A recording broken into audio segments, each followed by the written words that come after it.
সবাইকে শুভ দুপুর।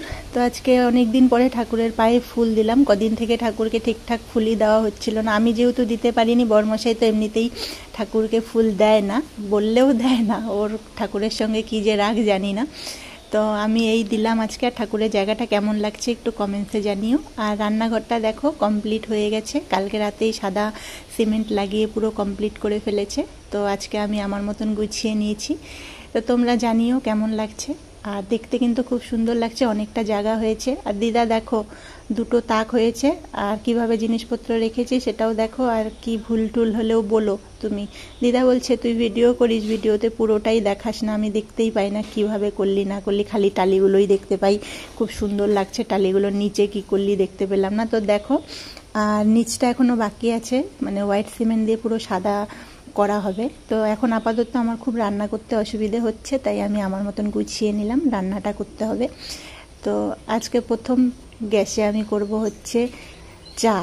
আমার খুব চা খেতে ইচ্ছা হচ্ছে। আর দেখো দুপুর হয়ে গেল, আমার এখনও অবধি কোনো কাজই হয়নি,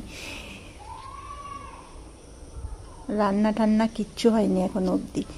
সবে আমি মানে চা খেতে এসেছি, চা খেয়ে ভাত বসাবো। এবার টেনশন উঠে পড়েছে কি রান্না করব, অনেক কিছুই আছে এখন, কাটাকাটি অনেক কিছুই করতে হবে। তো আমার বেশ একটা খুব সুন্দর একটা জায়গা হয়ে গেল ভিডিও করার জন্য।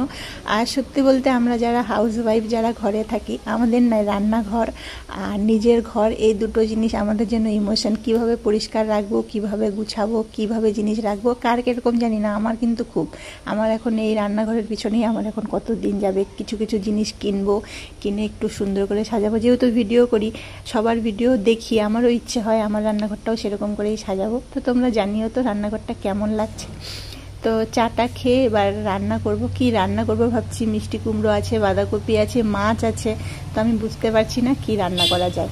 তো সকালে না এগুলো পরিষ্কার করেছি, অনেক টাইম লেগেছে বন্ধুরা। ঘর মুছা, বাইরে মুছা, আর এমনি ঘর মুছা আলাদা, আর এই পাথরের ধুলো পড়ার পরে যে সাদা সাদা হয়ে যায় না, আর তার মধ্যে হয়েছে বৃষ্টি, এত বাইরে কাদা, পুকুরে গিয়ে যে ভালো করে একটু ধুবো, সব বস্তাগুলো যে পেতে রেখেছি সব সাদা সাদা হয়ে গেছে, রোদও উঠেনি, সব মিলিয়ে মানে একদম বাজে কারবার হয়ে আছে। তো তার মধ্যেই পরিষ্কার করে নিয়েছি, করে নিজের মতন গুছিয়ে নিয়েছি।